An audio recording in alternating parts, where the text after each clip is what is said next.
In 1998, the four largest tobacco companies in the United States agreed to pay more than $200 billion. Not because they wanted to, because they got caught, exposed after entire decades of lies about what their product did to the human body. But the truly absurd part of this story isn't the settlement, and it isn't the lies. It's the fact that tobacco had been shaping human civilization for more than 12,000 years before anyone even thought to ask whether it was dangerous. And when they finally asked, it was already too late. To understand how we got here, we need to go back far. Not centuries, millennia. In the high desert of what is now the state of Utah in the United States, archaeologists found something nobody expected.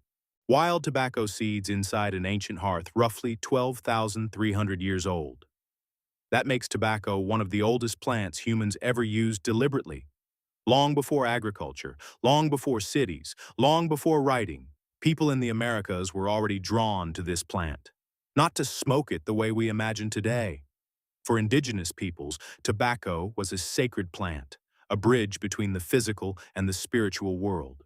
Shamans in the Peruvian and Ecuadorian Andes used tobacco in rituals for at least 5,000 years. They believed the smoke carried prayers upward, that it could heal illness, that it connected the living to their ancestors. It was medicine. It was prayer. It was a direct line to the gods. Around 8,000 years ago, something changed. The peoples of the Americas were no longer just gathering the wild tobacco they found along their path. They were planting it, selecting it, breeding new varieties. Archaeologists can see this in the record through the size of the seeds, the structure of the leaves, the nicotine content. It was one of the earliest examples of deliberate agriculture in the Americas. And the plant they chose to cultivate wasn't corn, wasn't squash. It was tobacco. The Maya civilization took all of this to another level around the year 470. In what are now Mexico, Guatemala, Honduras, and El Salvador, the Maya developed elaborate smoking ceremonies. Carved reliefs in temples show priests using smoke tubes in religious rituals. At least two of their gods were depicted as smokers. And the Maya believed tobacco had medicinal properties. They said it cured toothaches, snake bites, and that it cleansed the lungs. That last one aged very badly. As the Maya migrated northward, tobacco traveled with them. Within a few centuries, the habit had spread among tribes all the way to the Hudson Bay region in the far north of the continent. For the Algonquin peoples, it was a gift from the Great Spirit. The Iroquois had their own origin story for the plant. Across the entire continent, from the southern tip of the Americas to the ice of Canada, tobacco was woven into the spiritual and social life of indigenous peoples. It was inseparable from who they were. Then, in 1492, everything changed. When Christopher Columbus and his crew arrived in the Caribbean, the native Taino people greeted them with gifts, fruits, food, spears, and bundles of dried brown leaves.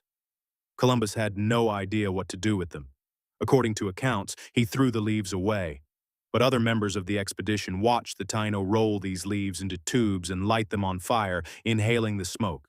Two sailors, Rodrigo de Jerez and Luis de Torres, tried it themselves while exploring Cuba. Rodrigo liked it so much that when he returned to Spain and walked the streets blowing smoke from his mouth and nose, the townspeople were terrified. They thought he was possessed by the devil. The Spanish Inquisition imprisoned him. By the time he got out of prison 7 years later, smoking had become popular throughout Spain. The world had discovered tobacco, and tobacco had discovered the world. The Spanish were the first Europeans to see the plant's commercial potential and quickly set up cultivation operations in the Caribbean. But it was a French diplomat who gave tobacco its lasting identity. In 1560, Jean Nicot, France's ambassador to Portugal, obtained tobacco seeds and sent them to the French court. He promoted the plant as a miracle cure for headaches and other ailments. His enthusiasm was so contagious that the plant's scientific name, Nicotiana, was named in his honor. Nicotine as well. The chemical compound that would one day addict billions of people carries the name of a man who had absolutely no idea what he was unleashing on the world. Within just a few decades after Columbus's first contact, tobacco had spread across the entire world at a speed that probably no other agricultural product in history has ever matched. Portuguese sailors planted it at trading posts around the globe. By the late 1500s, tobacco had reached virtually every country in Europe. From there, it went to Africa. It reached the Ottoman Empire, where it became immensely popular despite the Sultan's attempts to ban it. It reached China, where within a few years the authorities were trying and failing to control its use.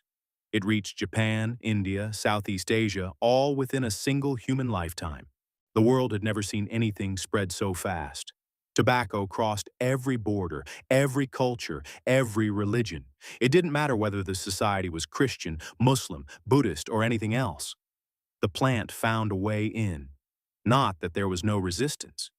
King James I of England published a famous text in 1604 called A Counterblast to Tobacco, where he called the habit a barbarous custom and described it as hateful to the nose, harmful to the brain, and dangerous to the lungs. 3 years later, a group of English settlers would arrive in Virginia and prove that the king's opinion meant nothing when money was involved. The Jamestown colony was a disaster. Founded in 1607 by the Virginia Company of London, it was supposed to generate profit for its investors. Instead, the colonists were dying. Disease, starvation, and conflicts with native peoples killed more than 80% of the colonists between 1607 and 1610. The survivors tried everything to find something profitable to export: blown glass, silkworm silk, wine from vineyards. Nothing worked. Then John Rolfe showed up. Rolfe arrived in Virginia in May of 1610 after being shipwrecked in Bermuda for nearly a year. He was a devoted smoker who understood the European demand for tobacco. The problem was that Virginia's native tobacco, a variety called Nicotiana rustica, tasted terrible to English smokers. It was bitter, harsh, hard to tolerate. The good stuff came from Spanish colonies in the Caribbean, and Spain guarded those seeds like state secrets. Somehow, Rolfe managed to get his hands on seeds of Nicotiana tabacum, the Spanish variety, probably from Trinidad or Venezuela. He planted them in Virginia soil in 1612. It worked. The climate and rich land of Virginia produced a smooth, sweet tobacco that was immensely popular in England. Rolfe had saved Jamestown. By 1617, the colony was exporting 20,000 pounds of tobacco to England. By 1627, that number had exploded to 500,000 pounds per year. Tobacco became so valuable that colonists literally planted it in the streets of Jamestown. They planted it in cemeteries. They used it as currency. You paid taxes with tobacco. You could buy almost anything with it. The Virginia Company offered land grants to anyone willing to come to the colony and grow the plant. The settlers came in boatloads, but tobacco had a dark side that grew alongside the profits. The plant was brutally demanding to cultivate. Planting, tending, harvesting, and curing the leaves required constant attention throughout the entire year. And tobacco was merciless on the soil, draining the nutrients in just 3 or 4 harvests. After that, the land was useless for years. This meant the planters constantly needed 2 things: more land, which they took from indigenous peoples as they pushed further inland, and more workers, because there were never enough hands to keep up with the demand. At first, Virginia relied on indentured servants from England, poor men and women who traded years of their freedom for passage across the Atlantic. But indentured servants eventually earned their freedom, and the supply was never reliable. Starting in 1619, when a ship carrying around 20 enslaved Africans arrived at the port of Jamestown, the planters found a different solution: slave labor. Tobacco didn't just build the colonial economy of Virginia, it created the economic demand for the system of slavery that would define and scar America for centuries. By the time of the American Revolution, Virginia was the wealthiest and most populous of the 13 colonies, and that wealth had been built on tobacco grown by enslaved people. For 200 years, tobacco remained a luxury product. People smoked pipes, chewed tobacco, or sniffed it as snuff. Cigarettes existed but were handmade, expensive, and relatively rare. A skilled worker could roll perhaps 3,000 cigarettes in a 10-hour day. The manual process kept prices high, and cigarettes were a niche product. Most tobacco consumption came from pipes, cigars, and chewing tobacco. That was about to change in a way nobody saw coming. In 1875, a tobacco company in Richmond, Virginia, offered a prize of $75,000 to anyone who could invent a machine capable of rolling cigarettes. A young man named James Albert Bonsack, the son of a textile factory owner, decided to try. He was only 16 years old. He borrowed money from friends, $50 from his grandmother, dropped out of college, and set up a workshop in his father's factory. By 1880, Bonsack had a working prototype. It was destroyed in a fire. He built another one. He filed the patent. His machine produced 120,000 cigarettes in 10 hours, the equivalent of 40 hand rollers working a full shift. The company that offered the prize rejected the machine. They were afraid customers would look down on machine-made products. But a young tobacco businessman from Durham, North Carolina, saw the opportunity everyone else was missing. His name was James Buchanan Duke, and he was about to build a monopoly. Duke understood something essential. He couldn't compete with the already established pipe tobacco brands. That market was locked up. But cigarettes were different. Cigarettes were faster to smoke, easier to carry, and if you could make them cheap enough, you could sell them to everyone. In 1884, Duke struck a deal with Bonsack for exclusive use of the machines at 25% below what any competitor would pay. He installed the machines in a factory in New York, surrounded by a massive immigrant population that had arrived in a city of factories and tenements where the quick nicotine hit of a cheap cigarette fit perfectly into a 10-minute break. Duke's costs plummeted. In 1876, manufacturing 1,000 cigarettes cost 96 cents in labor. By 1895, the same 1,000 cigarettes cost 8 cents. He poured the savings into aggressive advertising, flooding the country with ads, coupons, and promotional cards. By 1889, Duke was the largest cigarette manufacturer in the United States. In 1890, he merged with 4 other companies to form the American Tobacco Company, which controlled 90% of the cigarette market. It was one of the first great monopolies of the industrial age. The Supreme Court broke up the company in 1911 for violating antitrust laws, splitting it into the companies that would dominate the 20th century. R.J. Reynolds, Philip Morris, Brown, and Williamson. Those names would become household words and eventually defendants in the largest civil lawsuit in American history. But in the early years of the 20th century, cigarettes were just getting started. The real explosion came with the World Wars. During World War I, cigarettes were included in soldiers' rations. General John Pershing sent a telegram saying tobacco was as important as food and ammunition. Cigarettes were practical for trench warfare in a way no other tobacco product could be. Unlike a pipe or cigar, they required no extra equipment, fit easily into a uniform pocket, and could be smoked quickly during a brief lull between bombardments. The Red Cross and the YMCA sent millions of cigarettes to the front lines. Cigarettes became symbols of patriotic masculinity, and millions of young men returned from the war addicted to nicotine. World War II repeated the pattern on an even larger scale. President Roosevelt declared tobacco an essential crop for the war effort. Companies included free packs in military rations. Soldiers from small towns and factory workers came to associate cigarettes with camaraderie, stress relief, and survival. When the wars ended, smoking was deeply embedded in the culture at every level. The post-war period was the golden age of tobacco. Movie stars smoked on screen constantly, and Hollywood made cigarettes look glamorous and effortless. Doctors appeared in advertisements endorsing specific brands. Ads in medical journals featured slogans suggesting that a certain brand was gentler on the throat or recommended by physicians. The industry spent fortunes associating smoking with sophistication, independence, rebellion, and sex appeal. In 1900, the average American smoked 54 cigarettes per year. By 1963, that number had skyrocketed to 4,345 cigarettes per person per year. Nearly half of all American adults were smokers. The industry was making billions a year, and it seemed like nothing could stop it. And then came the science. The first formal evidence linking cigarettes to lung cancer was published in 1929 by a German physician. But the research became associated with the Nazi regime and was ignored by the rest of the world. In the early 1950s, 2 studies changed everything. Independent research established a direct connection between smoking and lung cancer. In England, a landmark study tracked the habits and health of more than 40,000 doctors. The results were devastating and undeniable. But the tobacco industry was not willing to let science destroy its business without a fight. In 1953, the chief executives of the largest tobacco companies met at a hotel in New York. They hired a public relations firm and together created a strategy that would become one of the most effective corporate disinformation campaigns in history. The plan was simple. They would not argue that smoking was safe. They would argue that the science was uncertain. They would manufacture doubt.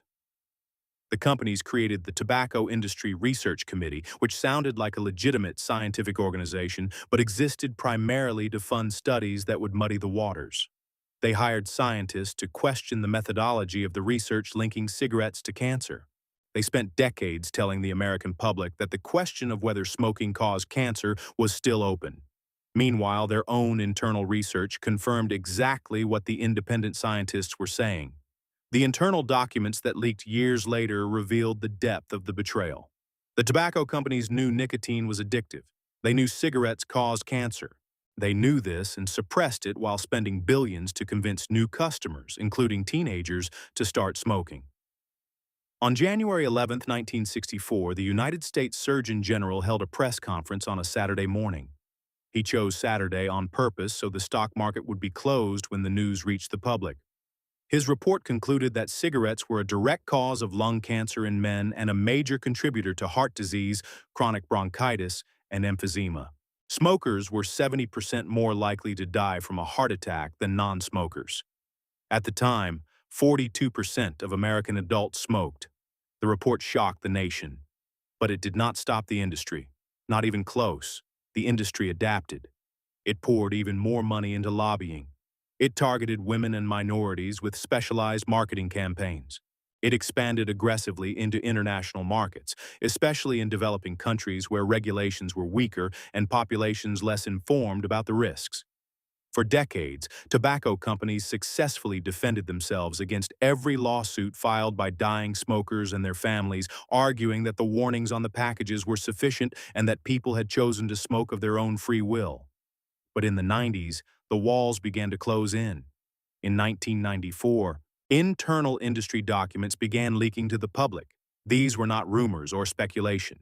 They were the company's own memos, research, and strategic plans. They showed that the companies had known for decades that nicotine was addictive and that cigarettes caused cancer. They showed deliberate strategies to target children and teenagers. They showed that the entire campaign of doubt and uncertainty had been manufactured from the beginning. State attorneys general began filing lawsuits to recover the billions of dollars their states had spent treating smoking-related diseases. The argument was straightforward. You caused this health crisis. You pay for it. In November of 1998, the four largest tobacco companies signed what became known as the Master Settlement Agreement, the largest civil litigation settlement in American history. They would pay the states at least $206 billion over 25 years. They agreed to disband the research institutes that had been central to their disinformation campaigns. They agreed to eliminate billboard advertising, ban cartoon characters from their marketing, and stop targeting minors. The agreement also required the companies to make millions of their internal documents public. 14 million pages that remain to this day one of the most devastating records of corporate deception ever assembled. The impact was real. Between 1998 and 2019, cigarette consumption in the United States dropped by more than 50%. Smoking among high school students plummeted from 36% in 1997 to roughly 6% in 2019. But the story of tobacco did not end. Not even close. The industry did not accept defeat. It adapted, as it always had. The major companies diversified their portfolios, buying food companies, investing in pharmaceuticals, and quietly positioning themselves for whatever came next. Philip Morris even renamed its parent company in 2003, a corporate rebranding designed to distance the company from the toxic associations of its most famous product. And then came the vape. The idea of an electronic cigarette was patented in 1930 by an American inventor, but it lay dormant for decades. Only in 2003 did a Chinese pharmacist, whose father had died of lung cancer, develop the first commercially viable electronic cigarette. The devices reached the American market in 2006. Juul, launched in 2015, dominated the market with sleek devices shaped like a USB flash drive and flavors like mango and creme brulee that critics said were clearly designed to attract teenagers. The same cycle that had occurred with traditional cigarettes, the targeting of young people, the sophisticated marketing, the downplaying of health risks, was happening all over again in real time.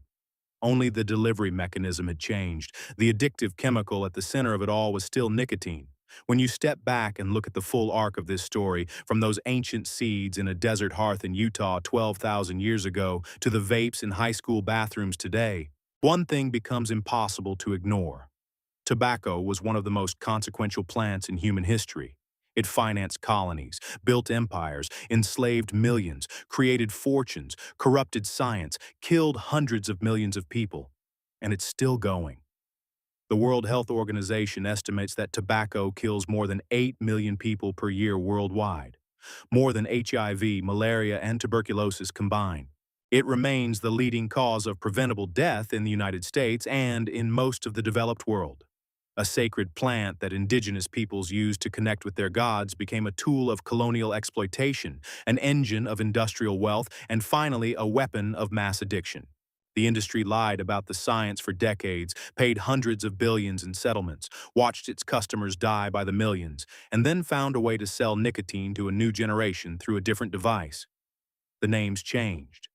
The chemistry didn't. And the most disturbing part may be that even after everything we know, after the reports, after the lawsuits, after the 200 billion paid, after the mountains of dead, the industry found a way to reinvent itself and start the cycle all over again. The leaf changed shape. The addiction stayed.